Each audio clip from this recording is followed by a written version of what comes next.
Eh bien salut tout le monde, c'est Flo, j'espère que vous avez la forme. Alors comme chaque début de mois, je fais des configurations PC Gamer. Donc ce mois-ci, je me suis concentré sur des configurations au excellent rapport performance-prix, donc les budgets de 700€, 800€ et 900€. Je trouve qu'on est vraiment dans la tranche de prix vraiment idéale pour avoir des configurations au très bon rapport performance-prix. Donc bien sûr je comprends que ça peut pas plaire à tout le monde, c'est pour ça que j'ai mon site internet, c'est la première ligne de la description.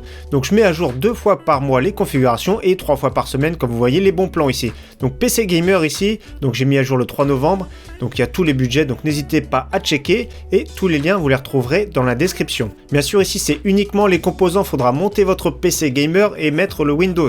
Donc j'ai fait un tuto unique pour ça, monter son PC Gamer et installer Windows dans la même vidéo ici. Donc vous avez la possibilité de soit de cliquer sur la petite fiche ou soit également en fin de vidéo. Donc on attaque, c'est parti avec la configuration à 700€. Donc toutes les configurations de cette vidéo, il n'y a vraiment pas de souci pour jouer à 1080p à plus de 60 fps en très bonne qualité. Donc on attaque avec le processeur Ryzen 5 2600. Donc dans ce prix là, il n'y a vraiment pas de concurrence. 130€, il est vraiment top, il est super polyvalent surtout.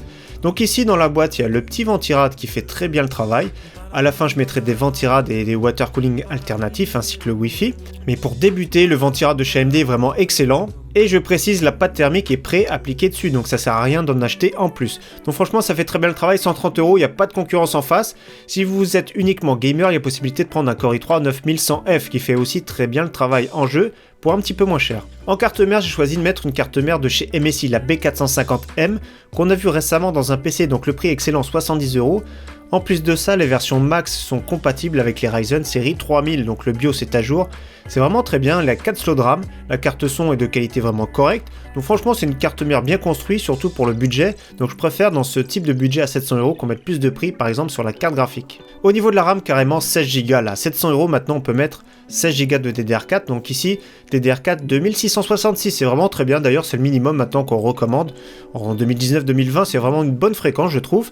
Après, ça sert à rien de vous ruiner beaucoup plus dans la mémoire, vaut mieux mettre un peu plus d'argent dans la carte graphique. Donc 70,99€, les Viper qui sont vraiment très bien, qui font le travail, qui ont un bon look, donc franchement pas mal. En carte graphique, on file par contre chez Rue du Commerce parce qu'il y a une offre vraiment sympathique. Alors GTX 1660 Super de chez Asus. J'aime beaucoup la GTX 1660 Super, on m'a beaucoup demandé dans les commentaires. Je trouve que c'est un excellent compromis, cette carte graphique, c'est vraiment très bien. Elle est plus performante largement qu'une GTX 1660. Et elle est vraiment très proche d'une GTX 1660 Ti. Donc la code promotion 249€, c'est une très bonne affaire. Donc avec ça vous pourrez tourner vraiment très bien les jeux, il n'y a vraiment pas de souci, 1080p ça tourne facilement. Pour ceux qui veulent faire 70€ d'économie, je vous recommande la RX 590. Donc elle est vraiment très performante également. Si vous voulez économiser, c'est là-dessus qu'il faudra économiser, donc ça vaut le coup 70€ de moins, les performances vous perdrez 10-15%, et encore suivant les jeux, des fois elle est à égalité avec la GTX 1660 Super. 180€, c'est une promotion du moment également. Au niveau stockage, on met du SSD, c'est obligatoire pour installer Windows maintenant. Donc dans des configs à 500-600€, on commence déjà à mettre du SSD. Donc ici le Kingston A400, pour moins de 30€, c'est 240Go. C'est vraiment très bien pour installer Windows, les logiciels que vous vous servez le plus souvent. Mais ça suffit pas 240Go, ça va très vite. C'est pour ça qu'en complément, on met un petit disque dur d'1 Tera. Pour moins de 40€, le Seagate Barracuda, c'est vraiment très bien. 7200 tours par minute. Vous pourrez installer tous vos jeux dessus. D'ailleurs, ils sont de plus en plus exigeants. Notamment le dernier Call of Duty qui prend, je crois, 160Go, un truc comme ça, c'est vraiment la folie. Au niveau boîtier, pour 55€, j'ai choisi de mettre dans ce budget l'Enermax Makashi MK50 qui est vraiment très bien. On l'avait testé sur la chaîne. Il a une très bonne capacité d'intégration, la bande LED sur la façade, du verre trempé, donc franchement très bien pour le prix. Et pour alimenter tout ça, une Cooler Master 550W 80 plus bronze, la MWE. Donc celle-ci c'est la première version, les câbles ne sont pas forcément bien gainés comme il faut. Vous allez voir la version 2 est un petit peu plus chère, vous allez voir tout de suite après. Donc après c'est à vous de voir si vous voulez la version 2 directement. Elle est à 63€. Donc ici 47,99€, 80 plus bronze, 550W, ça suffit vraiment pour notre configuration. Donc voilà, premier PC moins de 700€, ça fait vraiment une tuerie déjà à ce prix-là. Il y a de quoi se faire plaisir, donc franchement pas mal du tout. On attaque maintenant la config à 800€, vous allez voir c'est une variante mais qui est encore plus performante bien sûr, on en va dire heureusement. Donc ici on attaque avec le processeur, une promotion, le Ryzen 5 3600, franchement il n'y a pas de concurrence pour le prix, donc moins de 200€, c'est vraiment très bien, d'ailleurs il y a le même prix chez Cdiscount. Alors toujours pareil, il y a le ventirad avec la pâte thermique qui est préappliquée dessus, on va se servir de celui-ci. Si vous avez un peu plus de budget, on verra en fin de vidéo pour les ventirad alternatifs. Donc franchement du tout bon, c'est le meilleur rapport performance-prix actuellement au niveau des processeurs. À moins de 200€, c'est une tuerie. Au niveau carte mère, on garde exactement la même carte mère, donc 69,99 €. Après, c'est à vous de voir, mais pourquoi pas prendre une B450 Max, donc gardez bien une MSI B450 Max. Ils en ont de plus en plus nombreuses, donc si vous préférez du format ATX, achetez du format ATX. Au niveau de la mémoire, pour 5 € plus cher, on prend de la DDR4 3000. Donc également, ce kit, vous pourrez le mettre dans le PC à 700 €. Donc 74,99 €, 16 Go en DDR4 3000, c'est du tout bon. En plus de ça, le look sympathique. Moi, j'aime bien personnellement les Ballistics parce qu'elles sont compactes et elles ont vraiment un très bon look et surtout un très bon prix. Au niveau carte graphique, on va garder la même pour rester dans le budget bien sûr, mais après c'est à vous de voir. Vous allez voir, pour 50 € plus cher, il y a quand même une carte graphique qui est plus performante à suivre. Donc GTX 1660 Super qui envoie du pâté pour le prix, donc 249 €, c'est excellent. En stockage, on va rester sur la même base, donc SSD de 240 Go pour installer Windows et les logiciels que vous vous servirez le plus souvent possible. Et en stockage, en complément, 1 Tera en disque dur d'1 Tera, le Seagate Barracuda. Au niveau boîtier, nous passons sur le très bon Metallic Gear Neo R. Donc récemment, j'ai sorti une vidéo sur le Metallic Gear Neo G. Donc je vous mets la petite fiche pour ceux qui veulent. Donc c'est un excellent boîtier, c'est exactement la même chose, sauf que la face était en verre trempé. Donc petite précision sur le boîtier, j'avais dit que la vitre en verre trempé était de 2 mm, mais c'est en réalité 3 mm. Super conception, facile de monter son PC dedans, franchement génial pour 59 €.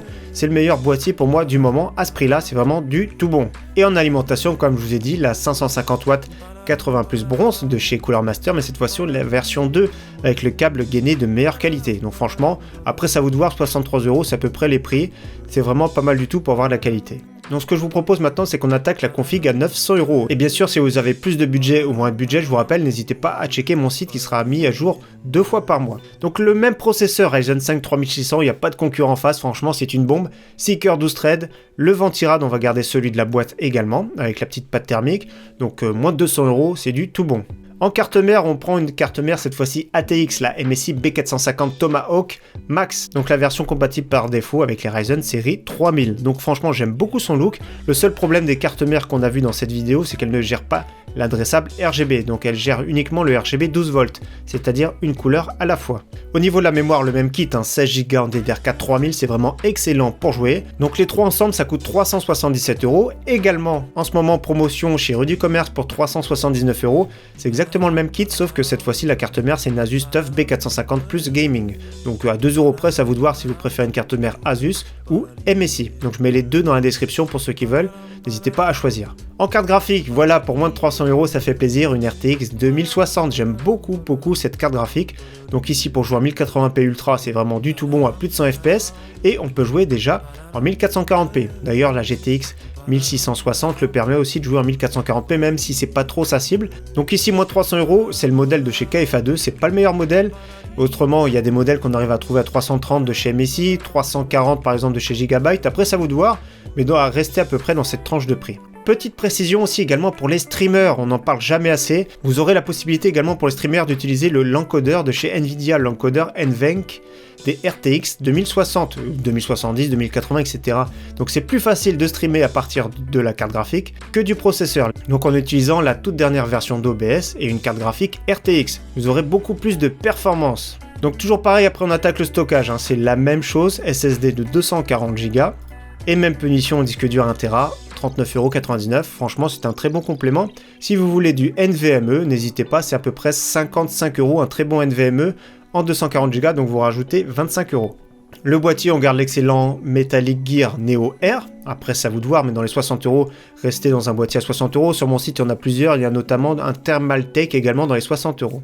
Et en alimentation, 650 watts 80 plus gold pour se faire plaisir, pour garder des années. Donc Silverstone, elle est vraiment excellente. C'était l'alimentation qu'on avait utilisée dans la série Votre PC Gamer 2019. Donc c'était le PC qui était à gagner, il y avait cette alimentation là. Donc dans les 80 €, c'est vraiment cool d'avoir une 650 watts 80 plus gold. Donc après ça va, ça vient, des fois il y a des Corsair à ce prix là, des fois des EVGA, donc restez à peu près dans cette gamme de prix. Donc voilà pour ces trois configurations gamer, franchement super performantes, les trois sont vraiment au top. Alors on va me poser la question, mais ça fait tourner vraiment tous les jeux du moment, il n'y a vraiment pas de souci. Au moins en 1080p pour les plus exigeants, à plus de 60 FPS. Pour aller plus loin, celui qui veut un système de refroidissement alternatif, moi j'aime beaucoup le Cooler Master Hyper 212 RGB Black Edition, donc 39 €, moins de 40 € on va dire. Donc c'est une couleur à la fois le RGB, il y a aussi également la version qui existe normale dans les 30 €, donc sans le RGB. Alors j'aime beaucoup ce Ventirad, il est vraiment super bien fini, il est sobre, il est classe et je trouve qu'il passe bien dans tous les boîtiers. Également l'Arctic Liquid Freezer 2 240 pour ceux qui veulent un water cooling, donc pour moins de 60 €, c'est vraiment un water cooling au top. Franchement, les performances sont bien, il est super silencieux, il est super sobre, donc franchement, c'est du tout bon pour ce water cooling en 240 mm. Et celui qui n'a pas le choix de se connecter par Wi-Fi, si votre box est beaucoup trop loin, le mieux c'est reste vraiment de se connecter par câble Ethernet. Si vraiment votre box est trop loin, il faut vraiment vous acheter une carte en PCI Express, c'est vraiment le mieux pour capter au maximum le Wi-Fi. Donc ici, une carte TP-Link Archer avec 2 antennes. Donc ici, le look est bien parce que c'est noir, le PCB est noir. Le prix de 37,99 € est peut-être un petit peu cher, mais c'est surtout pour garder un look vraiment très sobre. Parce qu'il y a des fois des PCB verts, c'est vraiment pas joli du tout dans son boîtier. Surtout que maintenant, les vitres sont en verre trempé, donc on voit toute la configuration. En tout cas, n'hésitez pas à partager dans les commentaires ce qui va pas, ce que vous auriez mis ou pas mis. Donc n'hésitez pas, on est là pour échanger ensemble. En tout cas, merci à tous, à très bientôt. Ciao, bye!